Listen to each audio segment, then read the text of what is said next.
ನಮಸ್ಕಾರ, ಇದು ನಮ್ಮ ಬೆಂಗಳೂರು. ನಾನು ನವಿತಾ ಜೈನ್. ಈಗ ಹೆಡ್ಲೈನ್ಸ್. ಹೊಂಗೆ ಮರದಲ್ಲಿ ದೆವ್ವವಂತೆ, ಮನೆಯಲ್ಲಿ ನಾಗಮಣಿ ಸರ್ಪವಿದೆಯಂತೆ. ಇಲ್ಲ ಸಲ್ಲದ ಕಥೆ ಕಟ್ಟಿದಳು, 40 ಲಕ್ಷ ದುಡ್ಡು ಹೊಡೆದಳು. ಬಾಡಿಗೆಗೆ ಬಂದವಳಿಂದಲೇ ಮನೆ ಮಾಲಕಿಗೆ ಟೋಪಿ. ಹೊರ ರಾಜ್ಯಗಳಿಂದ ಬರೋ ಹಾಲು ಹಾಲಲ್ಲ, ಹಾಲಾಹಲ.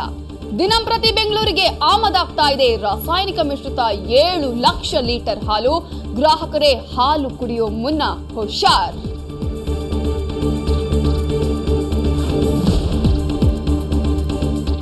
ಎಕ್ಸಾಮ್ ಬರೆದು ಆಬ್ಸೆಂಟ್, ಸಾಲು ಫೇಲ್. 4 ತಿಂಗಳ ಬಳಿಕ ಬಂದ ಫಲಿತಾಂಶದಿಂದ ಶಾಕ್. ಬೆಂಗಳೂರು ವಿವಿಯ ಅವಾಂತರಕ್ಕೆ ಬಿಕಾಂ ವಿದ್ಯಾರ್ಥಿಗಳ ಹಿಡಿಶಾಪ.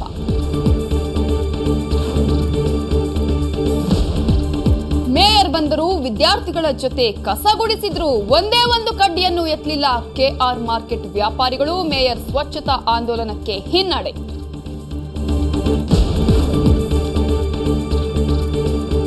ಬಿಬಿಎಂಪಿ ಕಳಪೆ ಕಾಮಗಾರಿ 30 ದಿನ ಕಳೆಯುವಷ್ಟರಲ್ಲೇ ಬಾಯ್ತಿರಿದ ಗುಂಡಿಗಳು. ಮಾಗಡಿ ರೋಡಲ್ಲಿ ವಾಹನ ಸವಾರರಿಗೆ ಮತ್ತೆ ಗುಂಡಿ ಗಂಡಾಂತರ.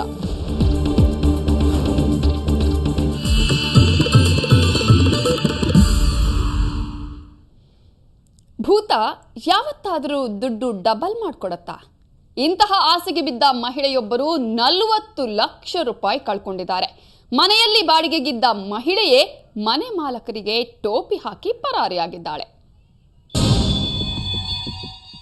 ಮನುಷ್ಯನಿಗೆ ಆಸೆ ಇರಬೇಕು, ಆದರೆ ಅತಿ ಆಸೆ ಇರಬಾರದು. ಅತಿ ಆಸೆ ಮಾಡಿದ್ರೆ ಏನಾಗುತ್ತೆ ಅನ್ನೋದಕ್ಕೆ ಈ ಮಹಿಳೆಯೇ ಸಾಕ್ಷಿ ನೋಡಿ. ಈಕೆಯ ಹೆಸರು ನೀಲಾ. ಈಕೆ ಮೋಸ ಹೋಗಿದ್ದು ಈಕೆಯ ಮನೆಯಲ್ಲಿ ಬಾಡಿಗೆಗೆ ಇದ್ದ ಸುಜಾತ ಎಂಬ ಮಹಿಳೆಯಿಂದ. ನಿಮ್ಮ ಮನೆಯಲ್ಲಿ ನಾಗಮಣಿ ಸರ್ಪವಿದೆ, ಮನೆ ಮುಂದಿನ ಹೊಂಗೆ ಮರದಲ್ಲಿ ಭೂತವಿದೆ. ಅದು ಅಂತಿಂಥ ಸಾಮಾನ್ಯ ಭೂತ ಅಲ್ಲ. ಅದರ ಬಗ್ಗೆ ನೀವು ಯಾರ ಮುಂದೆಯೂ ಏನನ್ನು ಮಾತಾಡೋ ಹಾಗಿಲ್ಲ. ಮಾತಾಡಿದ್ರೆ ನೀವು ಉಳಿಯೋದಿಲ್ಲ. ನಾಗಮಣಿ ಸಿಗಬೇಕು ಅಂದರೆ ನಾನು ಹೇಳ್ದಂಗೆ ಕೇಳಿ. ಅದು ತುಂಬಾನೇ ಬೆಲೆ ಬಾಳುವ ನಾಗಮಣಿ. ಎಲ್ಲರಿಗೂ ನಾಗಮಣಿ ಸಿಗೋದಿಲ್ಲ, ಅದೃಷ್ಟ ಇದ್ದವರಿಗೆ ಮಾತ್ರ ಸಿಗುತ್ತೆ ಅಂತ ಪೂಸಿ ಬಿಟ್ಟು ಬರೋಬ್ಬರಿ 40 ಲಕ್ಷ ಹಣ ಪೀಕಿಸಿದ್ದಾರೆ ಖದೀಮರು. ನನಗೆ ಒಂದು 50 ಲಕ್ಷ ತನಕ ಒಡವೆ ದುಡ್ಡು ಎಲ್ಲ ಒಂದು 50 ಲಕ್ಷ ತನಕ ಮೋಸ ಆಗಿದೆ ಸರ್. ನಾಗಮಣಿ ತಂದುಬಿಡ್ತೀವಿ, ಆ ನಾಗಮಣಿಲಿ ನಮ್ಮ ತಮ್ಮ ಮಾಡಿಕೊಡ್ತಾನೆ, ಪವಾಡ ಮಾಡ್ತಾನೆ ಅಂದ್ಬಿಟ್ಟು ಇದು ಮಾಡಿದ್ಲು. ನಾಗಮಣಿ 3 ಲಕ್ಷ ಅಂದ್ಬಿಟ್ಟು ಒಂದೊಂದು ಮಣಿಗೆ ಈಸ್ಕೊಂಡ್ಲು ಸರ್. ಒಂದು 9 ಮಣಿ ಬೇಕು. ಮೊದಲು ಒಂದು 5 ತಂದು, ಆಮೇಲೆ ಇನ್ನೊಂದು 2 ತಂದು, ಆಮೇಲೆ ಒಟ್ಟು 9 ಅದು ಅಂದ್ಬಿಟ್ಟು ಮಾಡ್ತೀವಿ ಅಂದ್ಬಿಟ್ಟು ಈಸ್ಕೊಂಡ್ಲು. ಆಮೇಲೆ ನಮ್ಮ ಕಡೆಯವರೆಲ್ಲ ದುಡ್ಡೆಲ್ಲ ಮಾಡಿದ್ದೀವಕ್ಕ, ರೂಮ್ ಮಾಡಿ ಇಟ್ಟಿದ್ದೀವಿ, ಅದು ತೆಗಿಯೋಕ್ಕೆ ಬಿಡ್ತಾ ಇಲ್ಲ ಅಕ್ಕ. ಮೊದಲು ರೂಮ್ ಮಾಡಿ ಇದರಲ್ಲಿ ಇಟ್ಟಿದ್ದೀವಿ, ಹೊಸಕೆರಳಿಲಿ ಇಟ್ಟಿದ್ದೀವಿ, ಬೀರಲ್ಲಿ ಸ್ವಲ್ಪ ಇಟ್ಟಿದ್ದೀವಿ, ಹೊಸಕೆರಳಿಲಿ ಸ್ವಲ್ಪ ರೂಮ್ ಮಾಡಿ ಇಟ್ಟಿದ್ದೀವಿ. ಅದು ತೆಗಿಯೋಕ್ಕಾಗ್ತಾ ಇಲ್ಲ ಅಕ್ಕ. ನಮ್ಮ ಕಡೆಯವ್ರು ಕೊಪ್ಪಾಕೊಂಡು ನೋಡ್ತಾರೆ. ನೀಲಾ ಬೆಂಗಳೂರಿನ ಗಿರಿನಗರದ 13ನೇ ಕ್ರಾಸ್ ನಿವಾಸಿ. ಸುಜಾತ ಹಾಗೂ ಈಕೆಯ ಪತಿ ಮಹೇಶ್ ಇದೇ ನೀಲಾ ಮನೆಯಲ್ಲಿ ಬಾಡಿಗೆಗಿದ್ರು.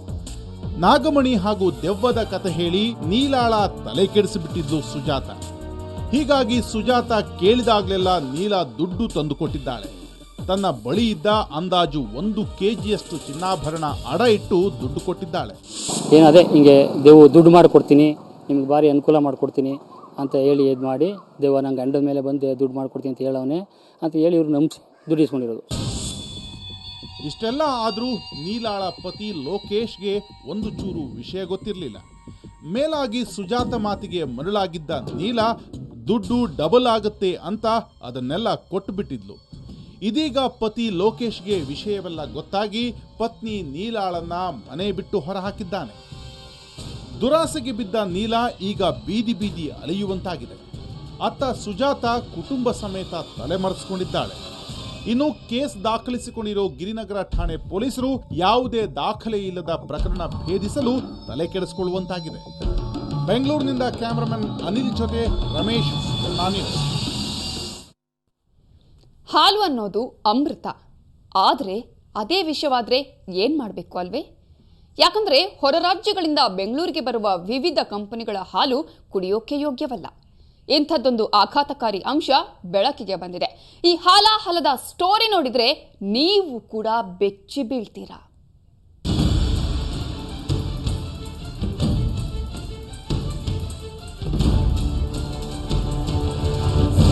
ಚಹಾಕ್ಕೂ ಬೇಕು, ಕಾಫಿಗೂ ಬೇಕು, ಊಟಕ್ಕೂ ಬೇಕು, ಕುಡಿಯೋಕ್ಕೂ ಬೇಕು.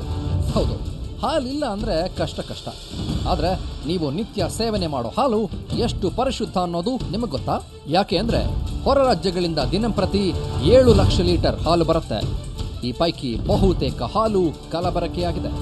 ವಾರ ಇಟ್ರೂ ಕೆಡಲ್ಲ ಅನ್ನೋ ಜಾಹೀರಾತು ಕೊಟ್ಟು ಹಾಲಲ್ಲಿ ವಿಷಕಾರಿ ಅಂಶಗಳನ್ನು ಬೆರೆಸಿ ಮಾರಾಟ ಮಾಡಲಾಗ್ತಾ ಇದೆ. ಪ್ರಕೃತಿ, ವಂಶಿ, ಶಿವಶಕ್ತಿ ಸೇರಿದಂತೆ 7 ಖಾಸಗಿ ಕಂಪನಿಗಳ ಹಾಲನ್ನ ಪರಿಶೀಲನೆ ಮಾಡಿದಾಗ ಈ ಆಘಾತಕಾರಿ ಅಂಶ ಬೆಳಕಿಗೆ ಬಂತು. ಇನ್ನು ಯಾವ್ಯಾವ ಹಾಲಲ್ಲಿ ಏನೆಲ್ಲ ಕೊರತೆ ಇದೆ ಅನ್ನೋದನ್ನ ನೋಡೋದಾದ್ರೆ, ಪ್ರಕೃತಿ ಹಾಲಲ್ಲಿ ತೂಕ, ಸಾಂದ್ರತೆ ಮತ್ತು ಆಮ್ಲತೆಯ ಕೊರತೆ ಇದೆ. ವಂಶಿ ಹಾಲಲ್ಲಿ ಸಾಂದ್ರತೆ, ಆಮ್ಲತೆ ಮತ್ತು ಕೊಬ್ಬಿನ ಕೊರತೆ ಇದೆ. ಜೊತೆಗೆ ಕಲಬೆರಕೆ ಕೂಡ ಆಗಿದೆ, ಗುಣಮಟ್ಟನೂ ಇಲ್ಲ. ಶಿವಶಕ್ತಿ ಹಾಲಲ್ಲಿ ಸಾಂದ್ರತೆ, ಆಮ್ಲತೆ ಮತ್ತು ಕೊಬ್ಬು ಕೊರತೆ ಇದೆ. ಜೊತೆಗೆ ಕಲಬೆರಕೆಯಾಗಿದೆ. ಇದು ಕೂಡ ಗುಣಮಟ್ಟದಲ್ಲ. ಇನ್ನು ತಿರುಮಲ ಹಾಲು ನಿಗದಿತ ಗುಣಮಟ್ಟವನ್ನು ಹೊಂದಿದೆ. ಆದರೆ ಮಿಲ್ಕಿ ವೇ ಹಾಲಲ್ಲಿ ಆಮ್ಲತೆಯ ಅಂಶ ಇಲ್ಲ, ಕಲಬೆರಕೆಯಾಗಿದೆ, ಕುಡಿಯೋಕ್ಕೆ ಯೋಗ್ಯ ಅಲ್ಲ. ಅಮೂಲ್ಯ ಹಾಲಲ್ಲಿ ಕೂಡ ಸಾಂದ್ರತೆಯ ಕೊರತೆ ಇದೆ, ಆಮ್ಲತೆಯ ಕೊರತೆ ಕೂಡ ಇದ್ದು ಕಲಬೆರಕೆಯಾಗಿದೆ. ಇದು ಕೂಡ ಕುಡಿಯೋಕ್ಕೆ ಯೋಗ್ಯ ಅಲ್ಲ. ಇನ್ನು ಆರೋಗ್ಯ ಹಾಲು, ಇದರಲ್ಲಿ ತೂಕದ ಕೊರತೆ ಇದೆ, ಸಾಂದ್ರತೆ, ಸಕ್ಕರೆ ಗುಣಮಟ್ಟದಲ್ಲಿ ಕೊರತೆ ಇದೆ. ಕುಡಿಯೋಕ್ಕೆ ಈ ಹಾಲು ಕೂಡ ಯೋಗ್ಯ ಅಲ್ಲ. ಹಾಲಿನ ಬಗ್ಗೆ ಪರಿಶೀಲನೆ ನಡೆಸಿದ ನಾಗ್ಪುರ ವಾರ್ಡ್ನ ಸದಸ್ಯ ಹರೀಶ್ ಈ ಅಂಶವನ್ನ ಇವತ್ತಿನ ಮಾಸಿಕ ಸಭೆಯಲ್ಲಿ ಹೊರಹಾಕಿದ್ರು. ಇಂತಹ ಕಲಬೆರಕೆ ಆಹಾರಗಳಿಗೆ ಕಡಿವಾಣ ಹಾಕುವ ಅಧಿಕಾರ ಪಾಲಿಕೆಗೆ ಬೇಕಿದೆ ಅಂತ ಒತ್ತಾಯಿಸಿದ್ರು. ಕರೆಕ್ಟೆಡ್ ಲ್ಯಾಕ್ಟೋಮೀಟರ್ ರೀಡಿಂಗ್ ಅಲ್ಲಿ ಯಾವುದೂ ಸರಿಯಾಗಿ ಬಂದಿಲ್ಲ. ಇದರಲ್ಲಿ ಇನ್ನ ಯೂರಿಯಾ ಬೇರೆ ಸೇರಿಸ್ತಾರೆ, ಹೈಡ್ರೋಜನ್ ಪೆರಾಕ್ಸೈಡ್ ಬೇರೆ ಸೇರಿಸ್ತಾರೆ. ಇಂಥ ವಿಷ ಹಾಲನ್ನ ನಾವು ನಮ್ಮ ಜನಕ್ಕೆ ಬೆಂಗಳೂರಲ್ಲಿ 1 ಕೋಟಿ ಇರೋಂಥ ಜನಕ್ಕೆ ನಾವು ಮಾರ್ತಾ ಇದ್ದೀರಾ. ಅದನ್ನ ಯಾರು ನಾವೇನು ಅದ್ರ ಬಗ್ಗೆ ಆಕ್ಷನ್ ತಗೊಂತ ಇಲ್ಲ. ಅದ್ರ ಬಗ್ಗೆ ಆಕ್ಷನ್ ತಗೊಬೇಕು. ಇನ್ನು ಈ ಬಗ್ಗೆ ಕೂಡಲೇ ಸರ್ಕಾರಕ್ಕೆ ಪತ್ರ ಬರೆಯುವುದಾಗಿ ಆಯುಕ್ತ ಲಕ್ಷ್ಮೀನಾರಾಯಣ ಹೇಳಿದ್ದಾರೆ.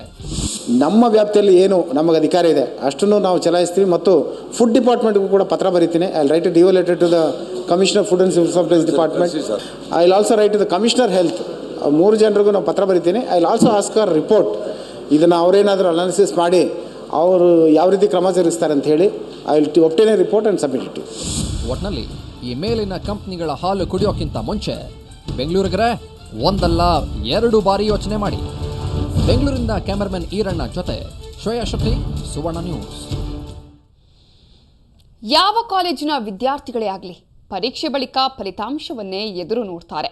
ಆದರೆ ಆರ್ಸಿ ಕಾಲೇಜಿನ ಬಿಕಾಂ ವಿದ್ಯಾರ್ಥಿಗಳು ಫಲಿತಾಂಶಕ್ಕಾಗಿ 4 ತಿಂಗಳು ಕಾದಿದ್ರು.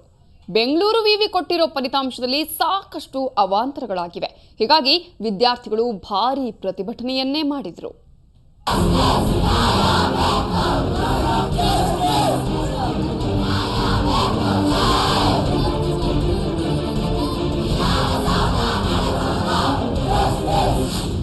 ಬೆಂಗಳೂರು ವಿಶ್ವವಿದ್ಯಾಲಯ ವಿದ್ಯಾರ್ಥಿಗಳ ಬದುಕಿನ ಜೊತೆಗೆ ಚೆಲ್ಲಾಟವಾಡ್ತಾ ಇದೆ. ಬಿಕಾಂ ದ್ವಿತೀಯ ವರ್ಷದ ವಿದ್ಯಾರ್ಥಿಗಳ ಫಲಿತಾಂಶವನ್ನ 4 ತಿಂಗಳ ಬಳಿಕ ಬಿಟ್ಟಿದ್ದಲ್ಲದೆ ನಾನಾ ಅವಾಂತರಗಳನ್ನ ಮಾಡಿದೆ. ಪರೀಕ್ಷೆಗೆ ಹಾಜರಾದ ವಿದ್ಯಾರ್ಥಿಗಳಿಗೆ ಆಬ್ಸೆಂಟ್ ಅಂತ ಹಾಕಿ ಫೇಲ್ ಮಾಡಿದೆ. 70% ಸ್ಟೂಡೆಂಟ್ಸ್ಗೆ ಕಡಿಮೆ ಅಂಕ ಕೊಟ್ಟು ಫೇಲ್ ಮಾಡಿದೆ. ಇದರಿಂದ ಕೇರಳದ ವಿದ್ಯಾರ್ಥಿಗಳು ಬೃಹತ್ ಪ್ರತಿಭಟನೆ ನಡೆಸಿದ್ರು.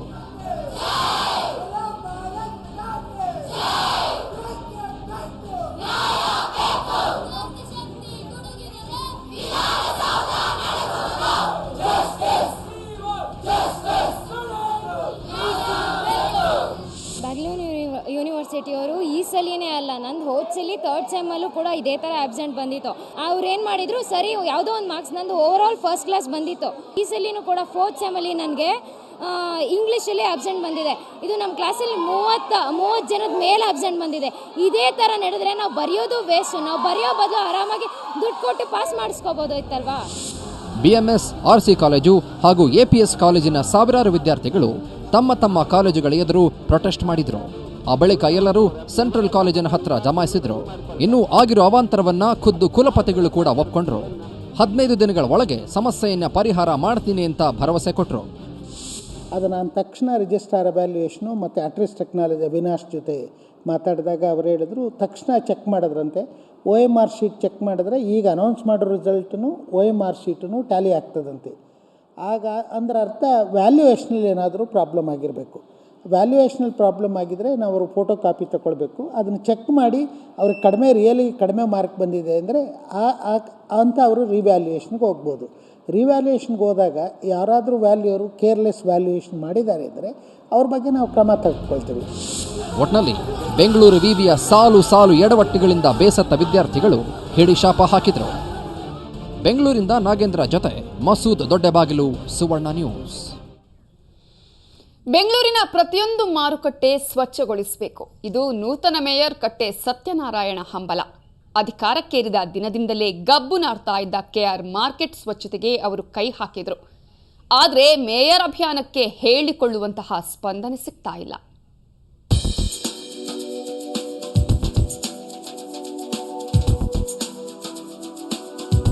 ಕೆಆರ್ ಮಾರುಕಟ್ಟೆ ನಿತ್ಯ ವ್ಯಾಪಾರಿಗಳು ಗ್ರಾಹಕರಿಂದ ಗಿಜಿಗುಡುತ್ತೆ. ಹೀಗಾಗಿ ಮೇಯರ್ ಕಟ್ಟೆ ಸತ್ಯನಾರಾಯಣ ಇಲ್ಲಿ ಸ್ವಚ್ಛತಾ ಅಭಿಯಾನವನ್ನ ಕೈಗೊಂಡಿದ್ರು. ಇವತ್ತು ಆದರ್ಶ ಇನ್ಸ್ಟಿಟ್ಯೂಟ್ ಆಫ್ ಟೆಕ್ನಾಲಜಿಯ ವಿದ್ಯಾರ್ಥಿಗಳು ಮಾರುಕಟ್ಟೆಯನ್ನ ಶುಚಿಗೊಳಿಸಿದ್ರು. ಆದರೆ ವ್ಯಾಪಾರಿಗಳು ತಮಗೂ ಇದಕ್ಕೂ ಸಂಬಂಧವೇ ಇಲ್ಲ ಅನ್ನೋ ರೀತಿ ಧೋರಣೆ ತಾಳಿದ್ರು.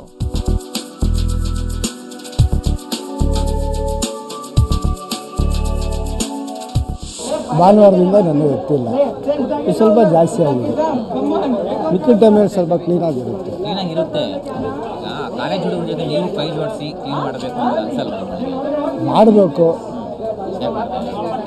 ಮಾಡೋಕ್ಕೆ ಎಲ್ಲಿ ಕೆಲಸಗಳಿರುತ್ತಲ್ಲ. ಸುಮ್ಮನೆ ವ್ಯಾಪಾರ ಇಲ್ಲ, ಸುಮ್ಮನೆ ಕೂತಿರ್ತಿರಲ್ಲ. ಬೆಳಿಗ್ಗೆ ಹೊತ್ತು ಒಂದು ಟ್ರಿಪ್ ಎತ್ಬಿಡ್ತಾರೆ ಕಾರ್ಪೊರೇಷನ್ಗೆ. ಬೆಳಿಗ್ಗೆ ಎತ್ಬಿಟ್ಟು ಮೇಲೆ ತಿರ್ಗಾ ಮಧ್ಯಾಹ್ನ ಒಂದು ಟ್ರಿಪ್ ಬರ್ತಾರೆ. ತಮ್ಮದೇ ಅಂಗಡಿಗಳ ಎದುರಿನ ಕಸವನ್ನ ಕ್ಲೀನ್ ಮಾಡಿದ್ರೂ ವ್ಯಾಪಾರಿಗಳು ಮಾತ್ರ ಕಣ್ಣೆತ್ತಿನೂ ನೋಡಲಿಲ್ಲ. ಪಾಲಿಕೆ ಅಧಿಕಾರಿಗಳು ವ್ಯಾಪಾರಿಗಳಲ್ಲಿ ಮೊದಲೇ ಅರಿವು ಮೂಡಿಸದೇ ಇರೋದೇ ವ್ಯಾಪಾರಿಗಳ ಅಸಡ್ಡೆಗೆ ಕಾರಣ ಅಂತಾರೆ ಮೇಯರ್.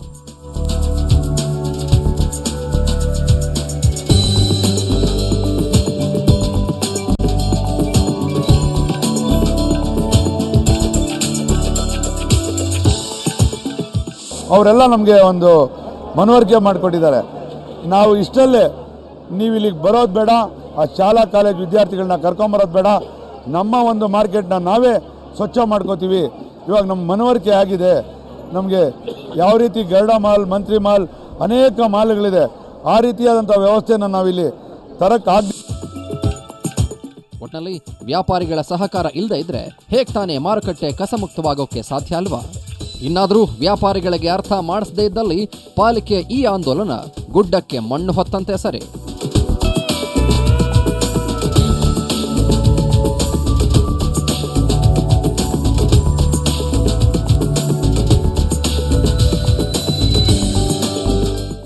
ಬೆಂಗಳೂರಿಂದ ಕ್ಯಾಮರಾಮನ್ ಪ್ರಕಾಶ್ ಜೊತೆ ಮಸೂದ್ ದೊಡ್ಡಬಾಗಿಲು, ಸುವರ್ಣ ನ್ಯೂಸ್. ಈಗೊಂದು ಚಿಕ್ಕ ಬ್ರೇಕ್ ಆದ್ಮೇಲೆ ಮತ್ತೆ ನಮ್ಮ ಬೆಂಗಳೂರು.